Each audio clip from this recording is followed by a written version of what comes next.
Gloire à Dieu, que le nom du Seigneur soit béni. J'espère que vous m'entendez bien et que vous êtes tous connectés. Comme vous le savez, vous êtes sur la chaîne Justice de Dieu. Et chaque vendredi et maintenant dimanche, nous avons nos enseignements en ce qui concerne la parole écrite de Dieu. Ce que Dieu nous mettra à cœur pour de vous partager, nous le ferons par la grâce de Dieu. Nous allons commencer donc par la prière. Nous allons commencer par la prière afin que tout soit conduit par le Seigneur. Amen. Papa, c'est encore avec joie que nous venons vers toi pour pouvoir, Seigneur, passer du temps autour de ta parole. Nous prions, Père, Papa, que tu viennes nous instruire par ton esprit. Merci d'ouvrir l'intelligence et la compréhension de chacun d'entre nous, de nous accorder la connaissance par révélation, car nous avons besoin de te connaître afin de vivre cette relation en étant épanoui, Seigneur, avec abondance, avec joie, avec paix, avec sérénité, avec patience, avec confiance. Merci pour tous ceux qui sont connectés, Papa. Merci d'étendre ta bonne main sur leur vie, ainsi que sur la vie de leur famille, au nom de Jésus. Amen. Amen. Que Dieu vous bénisse. Comme vous le savez, je mets un point d'honneur à pouvoir vous aider à vous familiariser avec la parole écrite de Dieu, avec la Bible. Donc, je vais vous parler rapidement d'un livre de la Bible qu'on appelle le livre de Juges. Comme je vous ai déjà enseigné ici que la Bible, voilà, contient 66 livres. En général, ce sont 66 livres. Voilà, 39 dans l'Ancien Testament et 27 dans le Nouveau Testament. Donc, ça fait en tout 66 pour ceux qui sont de bons mathématiciens. Donc, ça fait 66 livres. Voilà. Et dans l'Ancien Testament, nous avons un livre en particulier qu'on appelle le livre de Juges. Le vendredi dernier, je vous ai parlé des livres qu'avait écrit Moïse, le prophète, celui par qui Dieu a libéré son peuple d'Israël de l'esclavage en Égypte. Donc on a parlé de Genèse, Exode, Lévitique, Nombre, Deutéronome. Ce sont ces 5 livres qu'il a écrits, ces livres qu'on appelle généralement le Pentateuque ou même la loi de Moïse ou même les écrits de Moïse. Voilà, on en a parlé. Et aujourd'hui, je vais parler brièvement d'un livre qu'on appelle, Amen, soit béni également, prophète Samuel, d'un livre en particulier qu'on appelle le livre de Juges, rapidement, avant de commencer l'enseignement du jour. Le livre de Juges, en fait, le mot juge ne veut pas dire, n'a pas cette connotation de juge que nous avons aujourd'hui. Aujourd'hui, quand on entend juge, on pense aux gens qui sont dans une toge, voilà, qui siègent au tribunal, voilà, qui prennent des décisions, qui tapent avec le fameux marteau sur la table pour décider des affaires. C'est pas forcément dans ce sens-là.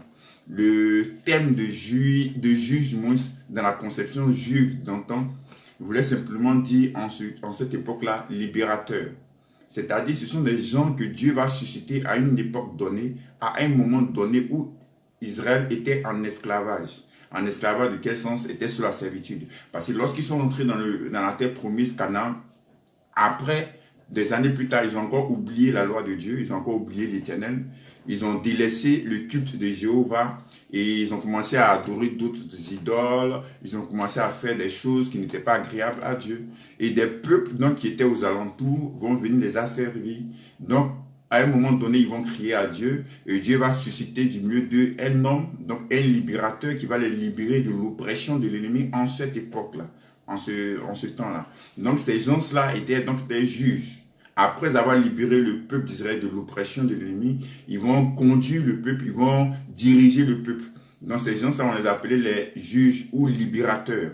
Et le juge le plus connu, le plus célèbre, je pense, c'était Samson. Lui, Samson était un juge dans ce sens-là, parce qu'à un moment donné, puisqu'ils étaient sous la coupole, sous la servitude des Philistins, Dieu va susciter un homme du nom de Samson, qui avait une puissance extraordinaire, une puissance surnaturelle, une force herculéenne qui était capable de pouvoir battre à main nue, tuer même des lions à main nue, des animaux donc sauvages à main nue, et qui était donc capable même de pouvoir immobiliser près de 1000 personnes. Voilà, donc il avait cette force extraordinaire, donc Samson. Et pour ceux qui ne connaissent pas, vous pouvez lire la vie de Samson, c'était une vie incroyable. Voilà, il avait un secret que Dieu avait donné à ses parents, qui après, avec la séduction d'une femme qui a livré ce secret, et après les Philistins l'ont capturé, ils ont crevé ses yeux, et avant de mourir, puisqu'ils ont il y avait un moment donné, il y avait une fête que les Philistins ont organisée. Donc, ils ont demandé dans un théâtre, dans une sorte d'amphithéâtre, donc ils ont demandé à ce que on fasse venir Samson pour les amuser. Et Samson en a profité pour faire écrouler voilà, toute la bâtisse de l'amphithéâtre en faisant tomber les piliers. Et toutes ces personnes sont mortes avec Samson. Voilà, donc voilà un peu l'histoire des juges. Donc à chaque fois quand vous allez lire l'histoire des juges, c'est comme dans cette idée, dans cette mentalité que vous devez lire, vous devez étudier. Et puis voilà quoi, vous allez comprendre. Donc voilà, ça c'était ça brièvement le livre des juges. Gloire à Dieu. Aujourd'hui, je vais vous parler encore de la prière, de la série de la prière. Vous savez, le plus important, moi je mets un point donné à ce que vous puissiez comprendre les Écritures. Je ne vais pas aller rapidement, obligatoirement, pour faire montre peut-être d'une certaine connaissance de la parole écrite de Dieu. Ce n'est pas ça le plus important. Le plus important, c'est que tu connaisses, tu comprennes ce que je suis en train de te dire. Que les termes qu'on va te dire maintenant, lorsque tu entendras ces termes, que ces termes-là ne soient pas mystérieux.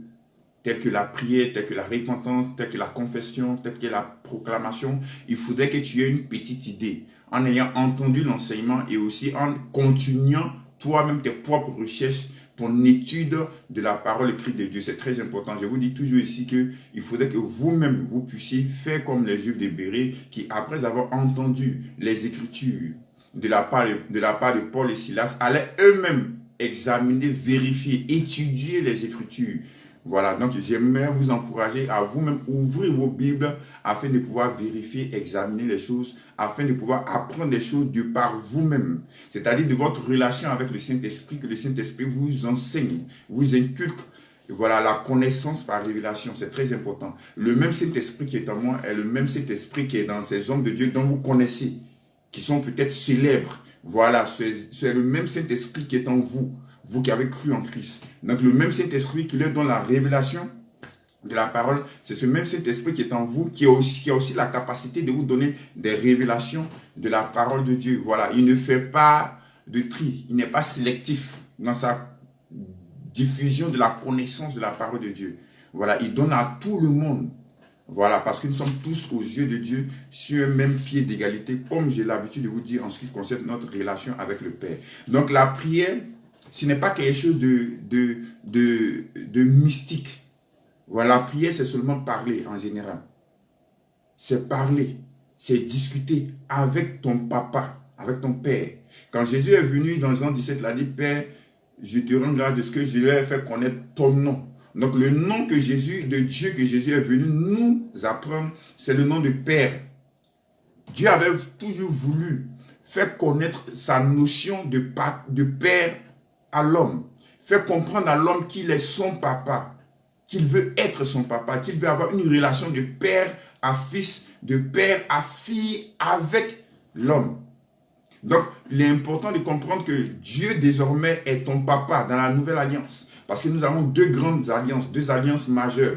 Comme j'ai dit, c'est divisé, la Bible est divisée en deux grandes parties, l'Ancien Testament et le Nouveau Testament. Ancien Testament veut simplement dire Ancienne Alliance et Nouveau Testament veut dire simplement Nouvelle Alliance. La Nouvelle Alliance a commencé par la mort et la résurrection de Christ. Donc si toi qui as cru en Christ, tu es dans la Nouvelle Alliance. Et surtout dans cette Nouvelle Alliance, Dieu veut te faire prendre conscience de cette notion de Père. Que Dieu est désormais ton Père. De la même manière que tu as cette relation normalement avec un Père, donc il faut que tu comprennes que tu as cette relation aussi avec Dieu qui est désormais ton Père.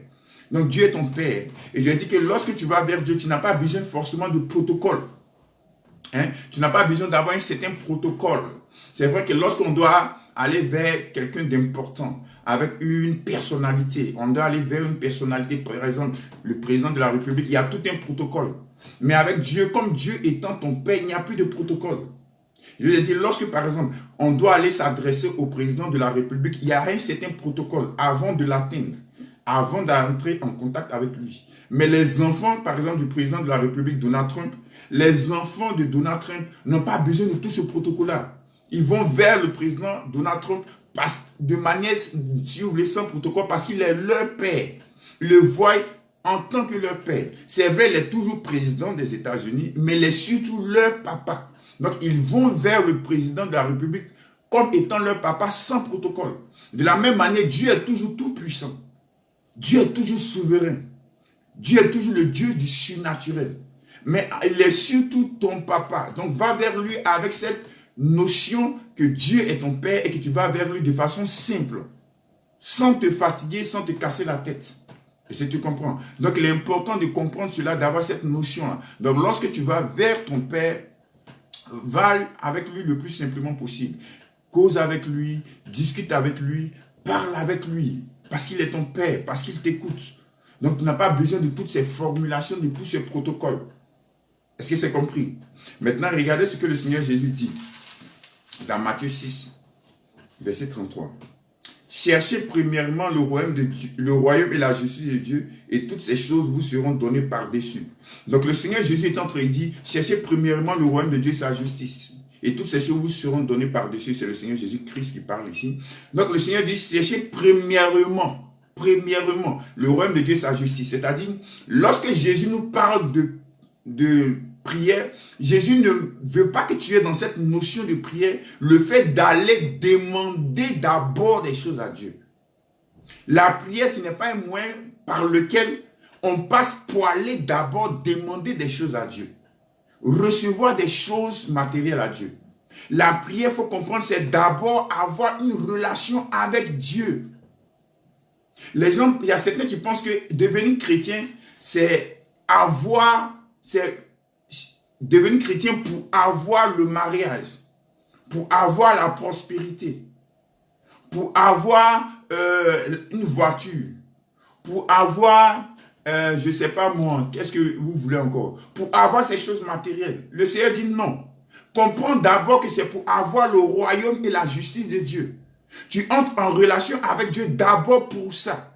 Pourquoi? Parce que il y a des gens qui n'ont pas une relation avec Dieu. Il y a des gens qui n'ont pas cru en Christ, mais qui ont toutes ces choses-là. Jésus disait dans l'évangile que dans les derniers temps, ça sera comme au jour de Noé, comme au temps de Noé, où les gens se mariaient et mariaient leurs filles.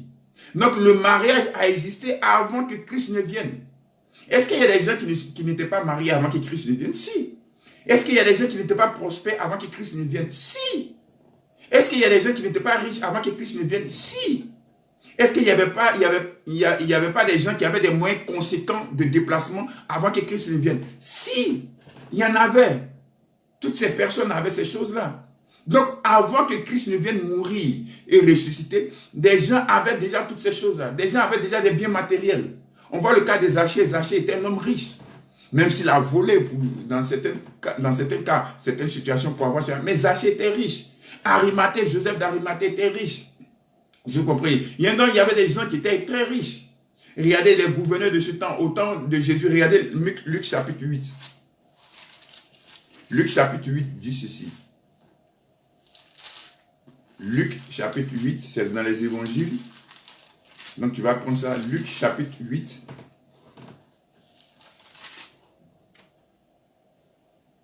Luc chapitre 8, il y a Matthieu, Marc, Luc. Donc Luc chapitre 8, on va lire le verset... On va partir du verset 1 pour comprendre le contexte. Luc chapitre 8, verset 1 à 3. C'est trouvé? Si c'est trouvé, je fais la lecture. Ensuite, Jésus allait de ville en ville et de village en village, prêchant et annonçant la bonne nouvelle du royaume de Dieu. Les 12 étaient avec lui, donc les 12 apôtres, et quelques femmes qui avaient été guéries d'esprits malins et de maladies. Il y avait les 12 apôtres qui étaient avec lui, et puis aussi quelques femmes qui avaient été guéries d'esprits mauvais, de démons et de maladies.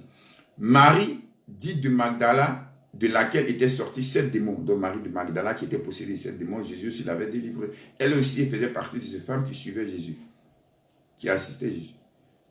Jeanne, femme de Cusa, intendant d'Hérode, intendant, c'est lui qui gérait toutes les affaires d'Hérode. Donc sa femme, Jeanne, faisait partie de ces femmes-là. Suzanne et plusieurs autres qui l'assistaient de leurs biens. Donc toutes ces personnes-là, particulièrement ces femmes, assistaient Jésus de leurs biens. C'est parce qu'elles avaient des biens qu'elles assistaient Jésus de leurs biens. C'est parce qu'elles avaient de l'argent déjà qu'elles assistaient Jésus de leur argent. Et si vous comprenez. Donc ces femmes avaient déjà des biens. Ces femmes avaient déjà de l'argent. Jésus n'est pas venu dans leur vie pour leur apporter de l'argent. Parce qu'elles en avaient déjà. Telles que Chouza, telles que Suzanne, elles avaient déjà des biens. Vous comprenez? Donc avant que Jésus ne vienne mourir et ressusciter, Des gens avaient déjà la prospérité. Des gens étaient déjà bénis financièrement. Des gens avaient déjà des moyens conséquents, du matériel, avaient déjà des maisons, avaient déjà des propriétés, avaient déjà des terres. Est-ce que vous comprenez? Donc ces personnes-là n'avaient pas... Donc si Jésus venait seulement pour donner ça, ces personnes n'auraient pas besoin de Jésus. Est-ce que vous comprenez? Parce que ces personnes avaient déjà des biens matériels. Donc, dans la notion de prière, ne voyez pas un moyen par lequel je vais aller vers Dieu pour recevoir des choses matérielles. Ça va plus que ça va au-delà de cela. Donc c'est pourquoi Jésus dit, je suis cherché d'abord, premièrement, le royaume de Dieu et sa justice. Je veux que tu comprennes cela. Sinon, tu seras toujours dans une frustration. Tu vas dire, mais je ne comprends pas. Pourquoi est-ce que Dieu ne m'a pas donné le mariage? Pourquoi Dieu ne m'a pas donné ceci? Dieu ne m'a pas donné... C'est pas pour ça que Christ est venu d'abord mourir. Christ n'est pas venu mourir d'abord pour ça. Parce que si Christ était venu mourir pour cela, mais des gens n'auraient pas besoin de Christ. Moi, mon aïeul, mon arrière-grand-père, il était déjà marié sans connaître Christ. Est-ce que vous comprenez? Il avait déjà des terres. Il avait déjà, et parce qu'il était agriculteur au village, il avait déjà des terres. Il n'aurait pas besoin de Christ. Il avait une femme. Dans le temps en Afrique, ils avaient plusieurs femmes, ils étaient polygames. Donc, ils n'auraient pas besoin de Christ parce qu'ils avaient déjà le mariage, ils avaient déjà toutes ces choses-là. Donc, comprenez ceci, c'est très important. La notion de prière, c'est d'abord une notion de relation avec ton Père. Comprends que tu as d'abord maintenant une communion avec ton Père. Et regardez ce que l'ange a dit à Marie lorsqu'il est venu voir Marie. C'est toujours Luc chapitre 1.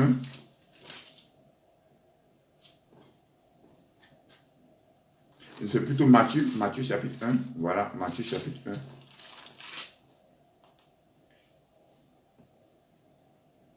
On va aller à partir du verset 18, c'est plutôt Joseph, le fiancé de Marie, qu'il était venu voir l'ange. Matthieu 1, à partir du verset 18. Voici de quelle manière arriva la naissance de Jésus-Christ. Marie, sa mère, ayant été fiancée à Joseph, se trouvant enceinte par la vertu du Saint-Esprit avant qu'ils eussent habité ensemble. Joseph, son époux, qui était un homme de bien et qui ne voulait pas la diffamer, se proposa de rompre secrètement avec elle. Pourquoi secrètement avec elle? Parce que dans la loi, lorsque il était constaté que ta fiancée, parce que vous n'êtes pas encore ensemble, mais ta fiancée t'avait trompé, la loi permettait que tu puisses l'exposer publiquement, raconter publiquement cela aux gens, et que les gens ensuite allaient prendre de gros pierres, de grosses pierres, plutôt de gros cailloux, et la lapider avec, on pouvait la tuer par lapidation. Donc comme la Bible déclare, comme Joseph était un homme de bien, a voulu rompre avec elle secrètement, parce qu'elle est ma fiancée. On ne vit pas encore ensemble, on n'a pas encore eu de rapport ensemble, et j'apprends qu'elle est enceinte. Vous comprenez? Voilà, donc je ne peux pas accepter ça. Pour moi, il m'a trompé, ça c'est clair. Donc il avait raison. Mais comme il était un homme de bien, il ne veut pas créer des problèmes à Marie, donc il voulait le faire secrètement. Donc verset 20 maintenant, toujours Matthieu 1.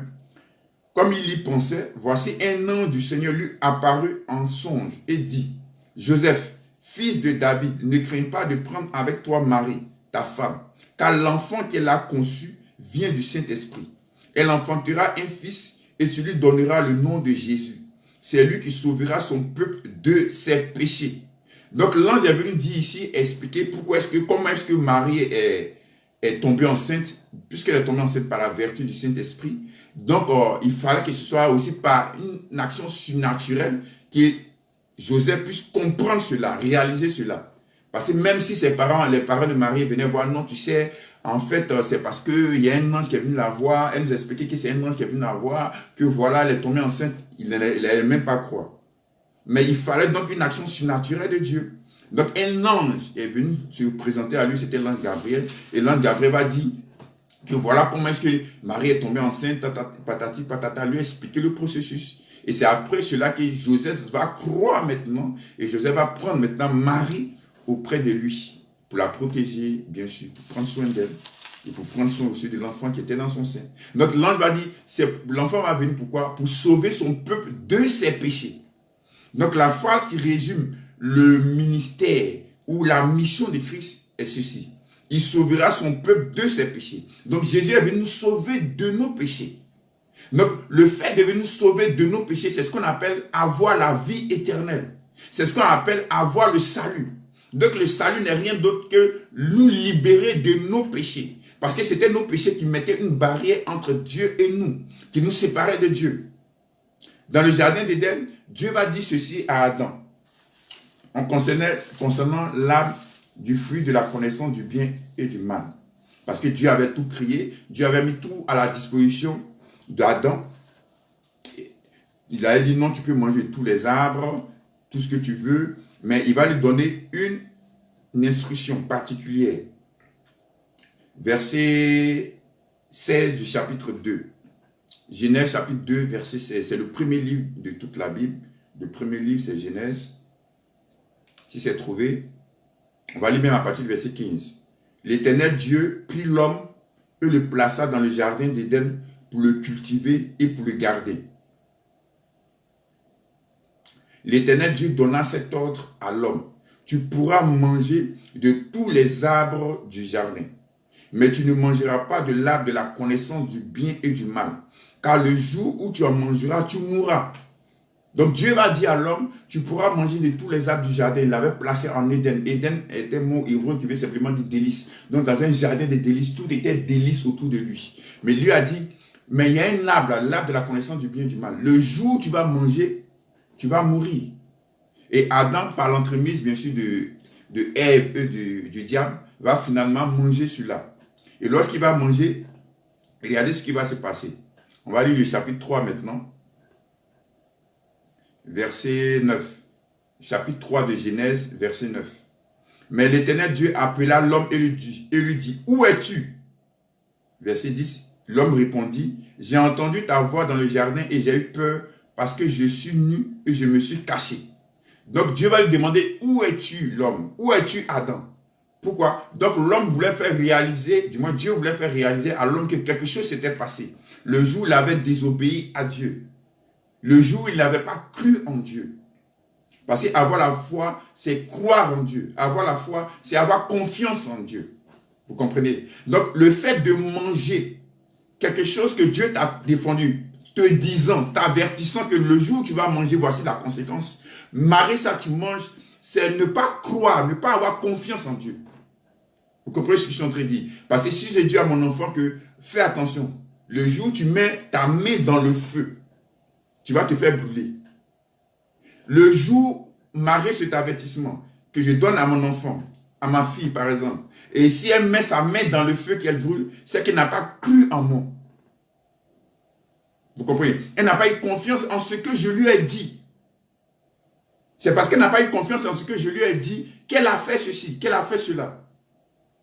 Vous comprenez ce que je suis en train de dire? Donc c'est important de comprendre que le fait que l'homme a désobéi à Dieu, c'est le fait que l'homme n'a pas eu confiance en la parole de Dieu.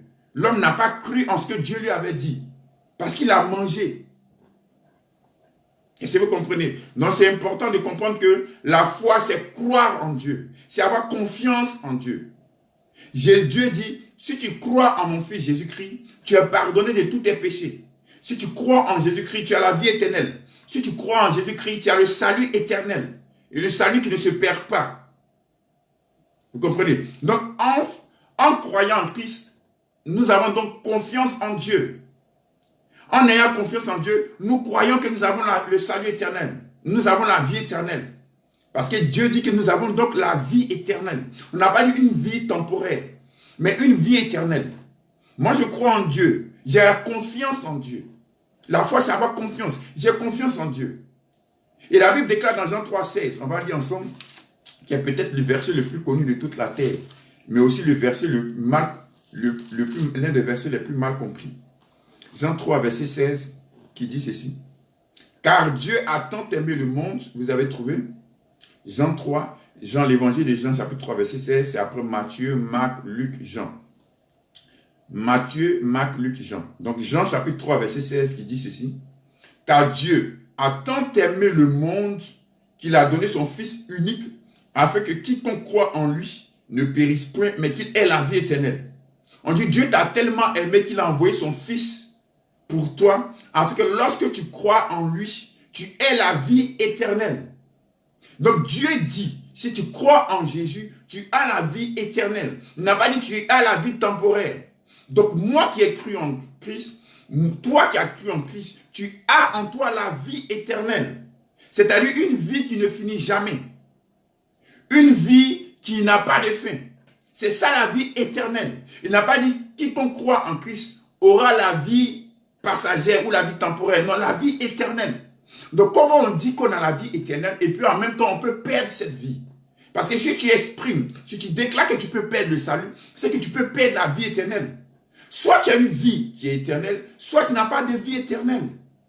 Et si vous comprenez. Donc si Dieu dit que nous avons la vie éternelle, j'ai confiance en lui. Donc j'ai la vie éternelle. Donc Dieu va dire à Adam, le jour où tu manges du fruit de l'arbre de la connaissance du bien et du mal, tu vas mourir. Et si tu manges cela, c'est que tu n'as pas eu confiance en Dieu. Donc Adam n'a pas eu confiance en Dieu. Adam a désobéi à Dieu. Et si vous comprenez. Donc en désobéissant à Dieu, la Bible déclare qu'il s'est séparé. Parce que Dieu va dire que le jour où tu vas manger cela, tu vas mourir. Vous comprenez? Le jour où tu vas manger du fruit de l'arbre de la connaissance du bien et du mal, tu vas mourir. Mais lorsqu'il a mangé, est-ce qu'il est mort? Il est tombé? Non. Il parlait encore. Parce qu'il a répondu à Dieu. Dieu a dit, Adam, où es-tu? Et Adam a répondu. Donc Adam n'était pas mort, comme nous le comprenons. C'est pourquoi je dis souvent que vous voyez dans les enseignements, souvent je vous donne le mot en grec ou en hébreu, parce que la Bible est écrite pour l'Ancien Testament en hébreu et en araméen, pour le Nouveau Testament en grec. Et souvent, le mot dans ces langues n'a pas forcément la même compréhension, n'a pas forcément la même compréhension dans ces mots-là. Les mots en français, par exemple, il y a plusieurs mots en grec pour exprimer le mot amour. Le mot amour, il y a le mot philéo, il y a le mot agapao, il y a le mot eros. Le mot eros en grec, qui a donné le mot érotique en français. L'amour eros, c'est l'amour qu'il y a entre un homme et une femme, un homme et sa femme, et son épouse. Donc l'amour érotique, c'est l'amour charnel. L'amour philéo, c'est l'amour filial. Philanthropique, c'est celui qui a donné le mot philanthropie, et ainsi de suite. C'est l'amour qu'il y a entre deux personnes sans rapport sexuel, sans passion charnelle. C'est l'amour qui existe entre deux amis. Ouais. Je t'apprécie comme ça, je t'aime comme ça. Pas parce que je vais avoir des rapports sexuels avec toi, mais parce que je t'apprécie. Parce qu'il y a quelque chose que j'aime en toi, j'aime ton âme. Donc David et Jonathan, la Bible déclare qu'ils s'aimaient. Donc c'était un amour filéo. Leurs âmes étaient connectées, leurs âmes étaient connectées. Vous comprenez? Maintenant, il y a l'amour agapao. L'amour agapao, c'est l'amour suprême. C'est l'amour inconditionnel. Deux amis peuvent se séparer. Il peut y avoir des discussions, ils ne se parlent plus. Mais l'amour agapao, c'est un amour qui est inconditionnel. C'est l'amour de Dieu. C'est l'amour qui est au-dessus de tout amour. Et c'est cet amour-là que Dieu nous a manifesté. Vous comprenez? Mais l'amour en français, il y a un seul mot. Vous comprenez? Donc souvent, pour mieux comprendre, il faut aller dans la langue origine. Par exemple, le mot repentance. Le mot repentance dans la Bible, ça vient du grec, puisque c'est souvent dans le Nouveau Testament qu'on voit le mot repentance. Vous allez voir dans le grec, c'est métanoïa. Métanoïa, ça veut dire changement de mentalité. Donc quand on dit repens-toi, dans la notion grecque, ça veut dire simplement, faut changer ta mentalité. Faut changer ta manière de voir. Faut changer ta conception des choses.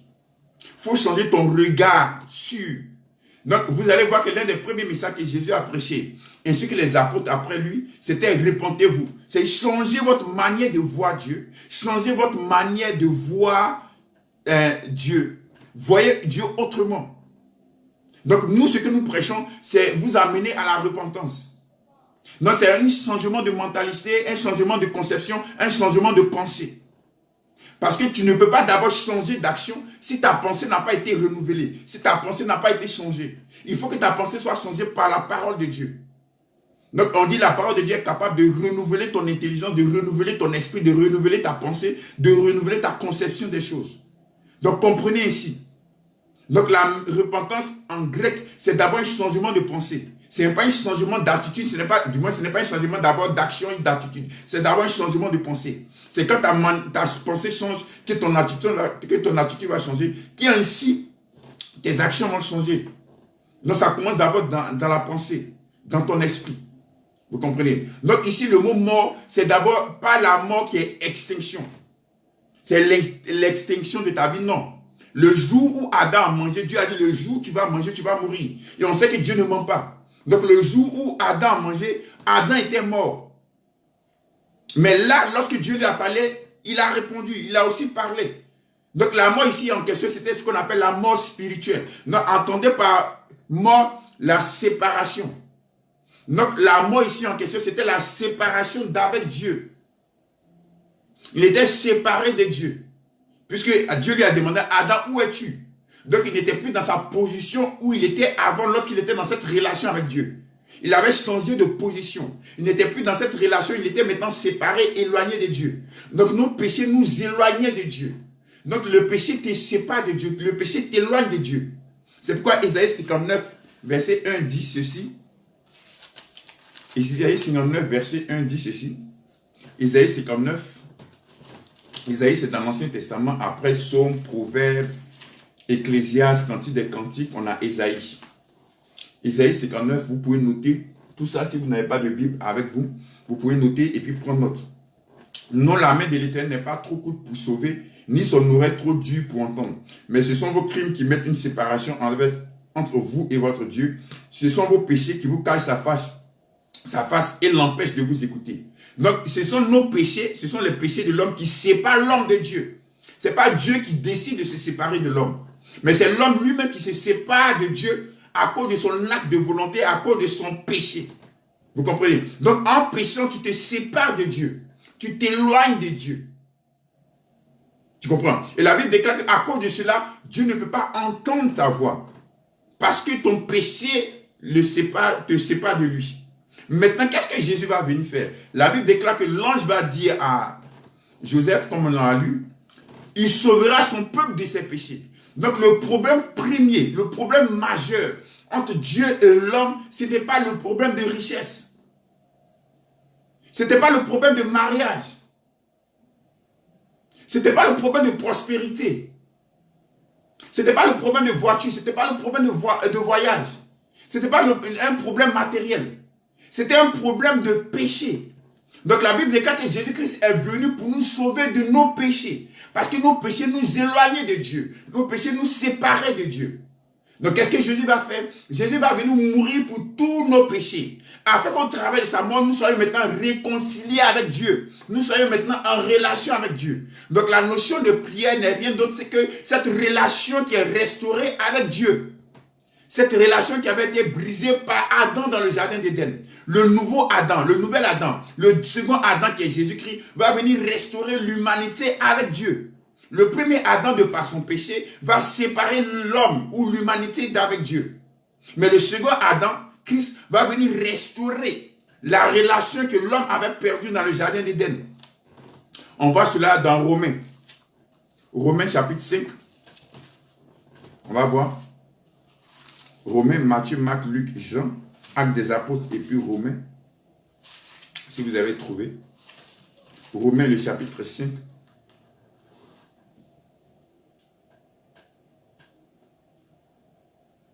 C'est trouvé? Romains, chapitre 5, on va lire d'abord le verset 12. C'est pourquoi, Romains, chapitre 5, verset 12. C'est pourquoi, comme par un seul homme, le péché est entré dans le monde.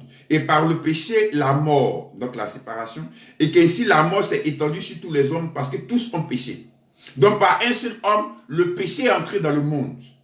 Donc par ce seul homme, c'est qui? C'est Adam. Donc par Adam, qui était l'autorité, qui était celui-là qui était en charge de pouvoir gérer toute la terre, le péché va entrer sur la terre. Le péché va entrer dans l'humanité. Et par le péché, la mort.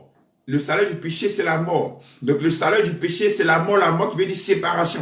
Donc la mort spirituelle, c'est la séparation d'avec Dieu. La mort physique, c'est la séparation de notre âme, d'avec notre corps. C'est-à-dire le véritable toi qui est à l'intérieur va sortir, va quitter cet habitat, cette maison qui est ton corps. C'est ça la mort physique. Donc la mort ici en question, c'est la séparation d'avec Dieu. Maintenant, regardez le verset 19. Romains chapitre 5, verset 19. Car comme par la désobéissance d'un seul homme, beaucoup ont été rendus pécheurs. Donc beaucoup ont été rendus pécheurs. Nous tous, nous sommes devenus pécheurs à cause d'Adam. À cause d'Adam, le péché est entré dans le monde. Et à cause d'Adam, nous avons la nature du péché lorsque nous naissons. Maintenant, regardez, de même, par l'obéissance d'un seul, beaucoup seront rendus justes. Donc par l'obéissance de Christ, maintenant toi tu es rendu juste. À cause d'Adam, tu as été rendu pécheur. De même, à cause de Christ, toi, tu es rendu juste. Toi qui as cru en Jésus-Christ, tu es rendu juste, c'est-à-dire Christ t'a libéré de tes péchés. Christ t'a sauvé de tes péchés. Christ t'a délivré de tes péchés. Donc le verset d'Ésaïe 59 ne s'applique plus pour toi. Dieu écoute maintenant ta prière. Tu as maintenant une relation restaurée avec Dieu. Tu es maintenant réconcilié avec Dieu. Dieu écoute ta voix. Dieu écoute ta parole. Dieu écoute quand tu lui parles. Parce qu'il n'y a plus de problème de péché entre Dieu et toi. Parce que Christ est venu régler ce problème de péché. Donc le péché n'existe plus entre Dieu et toi. Alléluia. Est-ce que ce n'est pas merveilleux ça? Est-ce que ce n'est pas formidable? Ce que Christ est venu accomplir pour nous. Donc il est venu nous sauver de nos péchés. Donc comprends dans la notion de prière que tu as maintenant une relation avec Dieu. À cause de ce que Christ a accompli pour toi. On va lire 2 Corinthiens chapitre 5. Donc on quitte Romains. Après Romains, il y a 1 Corinthiens. 2 Corinthiens chapitre 5. On va lire verset 17, verset 19 et verset 21. 2 Corinthiens chapitre 5, verset 17, verset 19 et verset 21. C'est trouvé? 2 Corinthiens, je vous laisse le temps de retrouver ce verset. 2 Corinthiens chapitre 5, verset 17, verset 19 et verset 21. C'est trouvé? Si quelqu'un est en Christ, comment tu es en Christ? Lorsque tu crois en Christ. Lorsque tu mets ta confiance en Christ. Lorsque tu crois qu'il est mort effectivement pour tes péchés, il est ressuscité pour ta justification. Donc si quelqu'un est en Christ, il est une nouvelle création. Il est une nouvelle créature. Une nouvelle création ici, en grec, c'est-à-dire une création qui n'a jamais existé auparavant. C'est-à-dire une création qui n'est pas l'ordre de la création d'Adam. La première création, l'ancienne création, c'est la création à l'image d'Adam. La nouvelle création, c'est la création à l'image maintenant de Christ. Il est une nouvelle création. Les choses anciennes sont passées. C'est-à-dire l'ancienne création, ton ancienne image à l'image d'Adam est maintenant passée, est maintenant révolue. Tu as passé cette étape-là. Tu n'es plus maintenant à l'image d'Adam. Voici, toutes choses sont devenues nouvelles. Donc tu as une nouvelle création. Tu as une création maintenant à l'image de Christ. Tu as une création maintenant qui est juste. L'ancienne création, c'est une création qui est pécheresse. C'est une création qui est séparée de Dieu. C'est une création qui est éloignée de Dieu. Mais la nouvelle création, c'est une création qui est à l'image de Christ. C'est une création qui est juste. C'est une création qui est réconciliée avec Dieu. C'est une création qui est juste, qui est pieuse. C'est une création qui est pure. C'est une création qui est sainte. Ce mot aussi pur, ce mot aussi pur et saint, c'est aussi, il faut comprendre cela selon la définition du grec. Ce n'est pas dit sans péché. C'est pas dit sans quelqu'un qui n'a jamais commis un acte de péché. C'est quelqu'un qui est mis à part. Donc Jésus-Christ va nous faire sortir du royaume de Satan, du royaume adamique. Il va nous faire rentrer maintenant dans le royaume de Christ. Parce que le royaume adamique, c'est le royaume qui était sous le contrôle de Satan.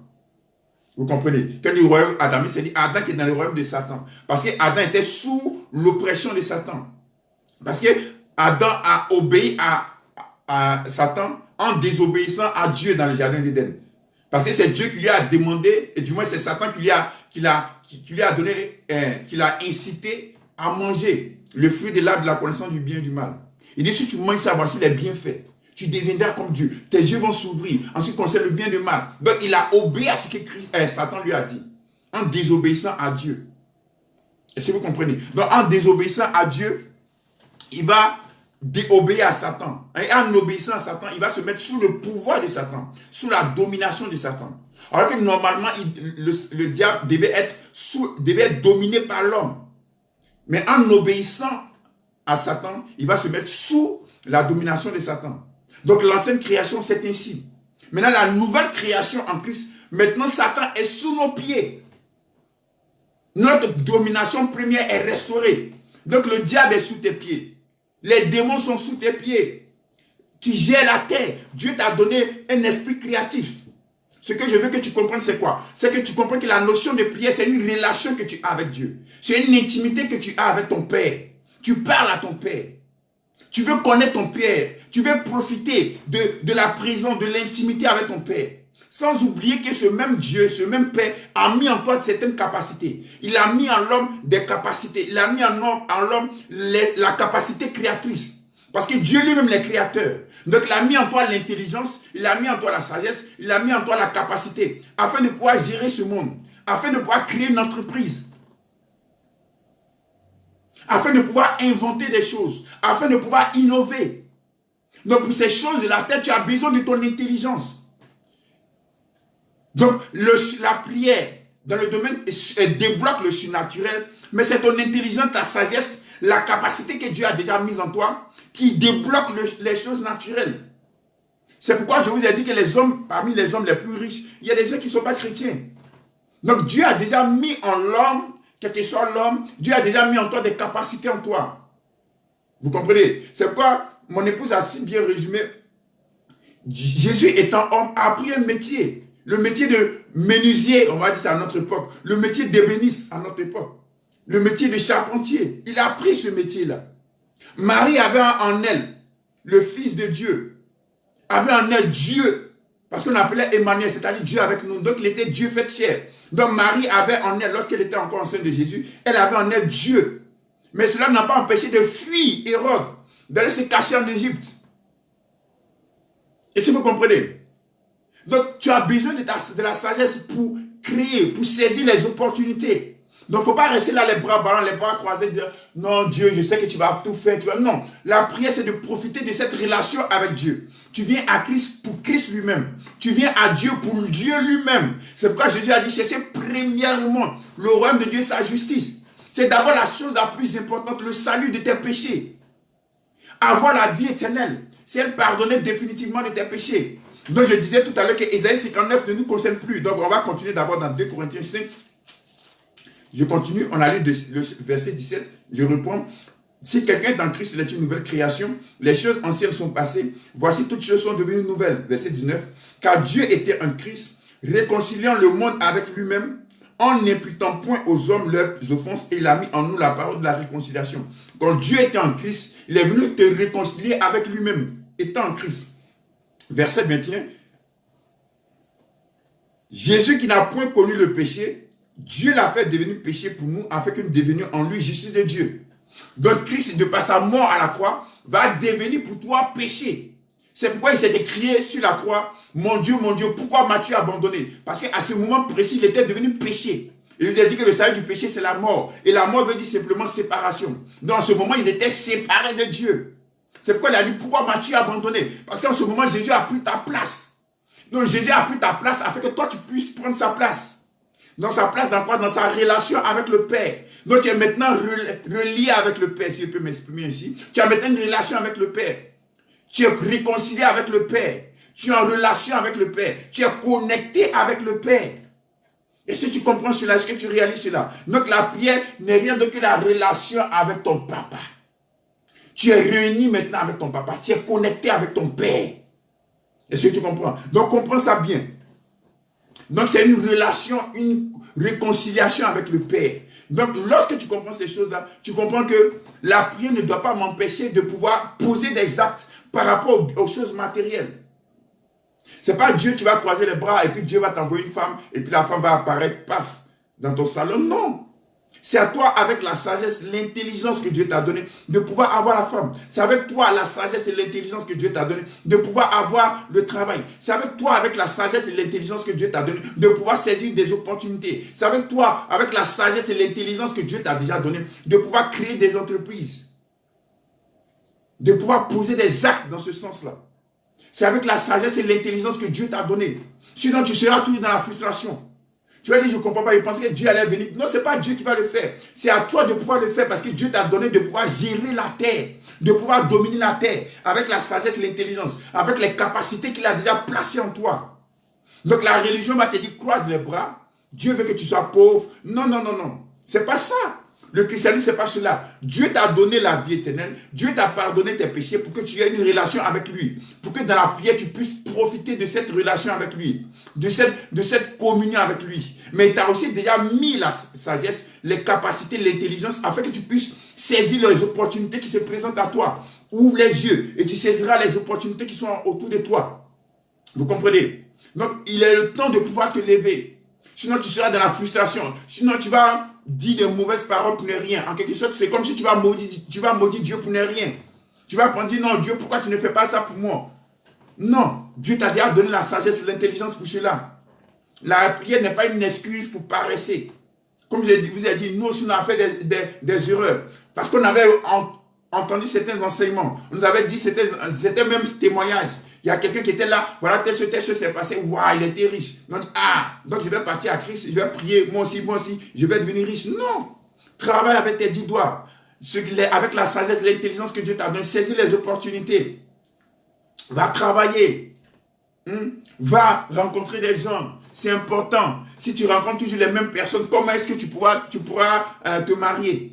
Si les personnes que tu connais déjà sont déjà mariées, si les femmes que tu connais déjà sont déjà mariées, est-ce que tu comprends? Donc c'est une question de bon sens. Donc le fait de prier n'annule pas, ne supprime pas notre intelligence, notre bon sens, la sagesse que Dieu nous a donnée. Est-ce que vous comprenez? Donc c'est important de réaliser, de comprendre cela. Je veux faire comprendre que Dieu t'a déjà donné, est venu d'abord, Christ est venu d'abord pour te donner la vie éternelle, le salut de tes péchés.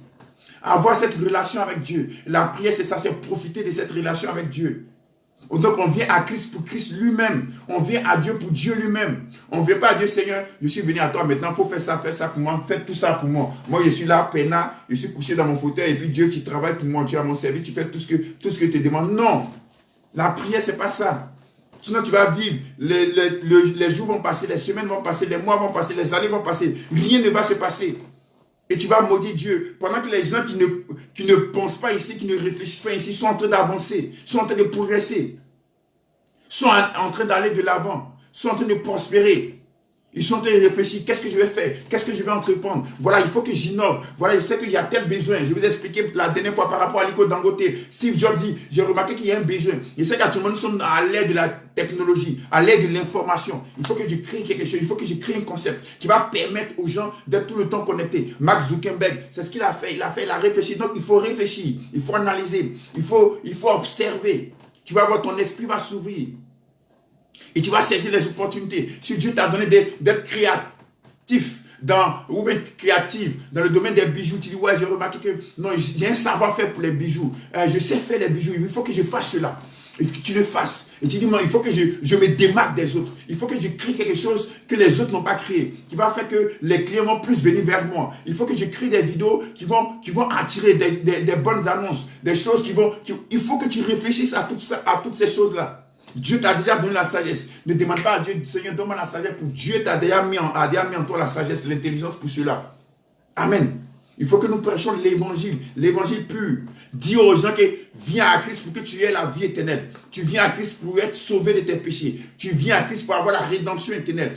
Tu viens à Christ pour avoir la relation, pour être réconcilié avec Dieu.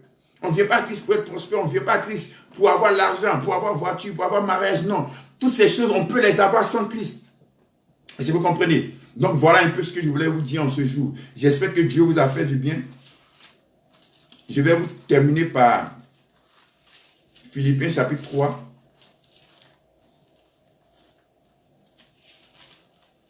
Philippiens chapitre 3. Après Romains, il y a 1, 2 Corinthiens, Galates, Éphésiens, Philippiens. Ça, c'est Paul. Paul avait pratiquement tout ce qu'il voulait, on va dire ici, sur cette terre, avant de rencontrer Christ.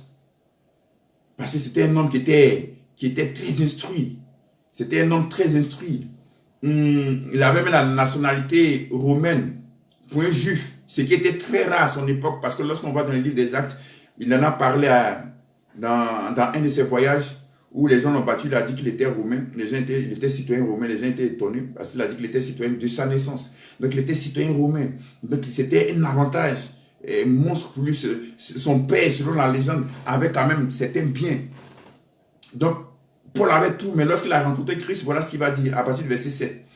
Mais ces choses qui étaient pour moi des gains, je les ai regardées comme une perte à cause de Christ. Et même je regarde toutes choses comme une perte à cause de l'excellence de la connaissance de Christ. Mon Seigneur, pour lequel j'ai renoncé à tout, et je les regarde comme de la boue afin de gagner Christ. Donc Paul dit, tous ces avantages matériels qu'il avait ne sont rien comparés à la connaissance qu'il a maintenant de Christ. Je résume ce que Paul a dit. Donc la connaissance de Christ est la chose principale que tu dois rechercher. C'est pourquoi nous faisons ces enseignements pour te faire connaître Christ, pour te faire connaître ton identité en Christ, savoir qui tu es en Christ. Lorsque tu connais ton identité en Christ, tu n'es pas effrayé par quoi que ce soit. Lorsque tu connais ton identité en Christ, tu n'as pas peur, tu fonces. Tu persévères, tu avances. Peu importe la situation, le contexte sanitaire, même si on dit qu'il n'y a pas de travail, même si on dit qu'il y a beaucoup de chômage, même si on dit qu'ils sont renvoyés dans les sociétés, même si on dit que les compagnies aériennes sont en train de faire faillite, ce n'est pas ton problème. Tu es optimiste. Tu es un homme de positive attitude. Pourquoi? Parce que tu as Christ en toi. Parce que tu connais ton identité en Christ. Parce que tu sais qui tu es. Parce que tu sais que la grâce de Dieu est avec toi. Parce que tu sais que Dieu est avec toi. Parce que tu sais que si Dieu est avec toi, personne ne peut être contre toi. Parce que tu sais que là où la plante de ton pied foule, cela a été donné en possession. Donc tu avances, la tête haute, tu n'as pas peur. Parce que tu connais ton identité en Christ. Parce que tu as l'excellence de la connaissance de Christ. Donc là où tu as l'excellence de la connaissance de Christ, tu connais ton identité. Tel que Jésus est, tel que tu es sur la terre. Jésus va poser la question, qu'est-ce que les gens disent que je suis? Ensuite, il va poser la question à ses disciples, qu'est-ce que vous-même vous dites que je suis? Pierre va dire, tu es le Christ, le Fils du Dieu vivant. Il va dire à Pierre, toi aussi tu es Pierre. Et sur cette pierre, je bâtirai mon église. Donc comme tu me connais, tu m'as connu Pierre, je vais te révéler aussi ton identité. Donc plus tu connais Christ, plus tu t'es révélé ton identité. Lorsque ton identité est révélée, tu as la tête haute. Tu n'as pas peur. Rien ne t'effraie. Tu avances, tu fonces. Parce que tu sais que tu vas bouleverser les choses. Parce que tu sais que les choses peuvent changer seulement de par ta présence. Parce que tu as en toi un potentiel énorme. Tu ne regardes pas à ton physique, mais tu regardes aux capacités, au potentiel, surtout que Dieu a placé en toi, que Dieu a mis en toi. Tu n'as pas peur, tu n'es pas effrayé par quoi que ce soit, par qui que ce soit. Lorsque les gens donnent les mauvaises nouvelles, tu n'as pas peur. Parce que tu sais en qui tu as cru. Tu connais ton identité. Il est temps de te lever, d'avancer, de foncer. Arrête d'être pessimiste. Arrête de te laisser attrister par les mauvaises nouvelles. Car la Bible déclare que la foi vient de ce qu'on entend. Ta confiance en Christ doit venir de parce que tu entends la parole de Dieu. De ce que Dieu dit de toi. Parce que les journaux télévisés, les informations. Parce que les médias disent de toi. Mais ce que Christ dit de toi. Parce que les médias disent de ce monde. Mais ce que Christ dit des opportunités qu'il a placées devant de toi. Il est temps de te lever, d'avancer, de réfléchir, d'analyser, d'observer et de foncer, de poser des actes conséquents par rapport à ce que tu vas, par rapport à ce que la sagesse, le bon sens te dira. Alléluia. Que Dieu te bénisse. Que la grâce et la faveur de Dieu soient sur ta vie. Aie confiance en Christ. Comprends ton identité en Christ. Comprends que c'est un privilège d'avoir cette relation avec ton Père. Profite de cette relation avec ton Père. Cherche toujours à connaître davantage Christ, afin que tu puisses être révélé ton identité en Christ. Et que tu ailles de l'avant. Et que tu te dis, non, je peux faire ça. Que personne ne vienne te dire, non, tu ne peux pas faire cela. Tu peux le faire, parce que Dieu a mis les capacités en toi. Si tu as certains désirs, si tu as des désirs, lève-toi et fais-les. Accomplis-les. C'est Dieu qui a mis en toi ces désirs. Tu as le potentiel nécessaire. Tu as la capacité nécessaire. Rien ne t'est impossible. Si tu crois en Christ et si tu crois en toi, Dieu te fait confiance. C'est pourquoi il a placé en toi ses capacités. S'il ne te faisait pas confiance, il n'allait pas placer en toi ses capacités. C'est parce qu'il te fait confiance qu'il a placé en toi tes capacités. Rien ne t'est impossible. Tu peux voyager de partout le monde. Tu peux bouleverser des personnes. Tu peux changer des gens. Il faut savoir qui tu es. Ne regarde pas ton physique, ne regarde pas ta taille. Moi, je suis trop petit, moi, je suis trop gros. Ce n'est pas ça qui importe. Et regarde le potentiel que Dieu a placé en toi. Et lève-toi et avance au nom de Jésus. Je vais prier pour toi. Au nom de Jésus, que la capacité que Dieu a placée en toi puisse maintenant se réveiller. Que le potentiel que Dieu a placé en toi puisse maintenant se réveiller. De par la compréhension, la connaissance de ton identité en Christ. Lorsque tu comprendras ton identité en Christ. Lorsque tu comprendras ce que Dieu attend de toi. Ce que ton Père attend de toi. Je proclame que tu te lèves maintenant. Et que tu accomplisses ta destinée. Que tu accomplisses les bonnes œuvres que Dieu a déjà positionnées au devant de toi au nom de Jésus. Que rien ne t'effraie.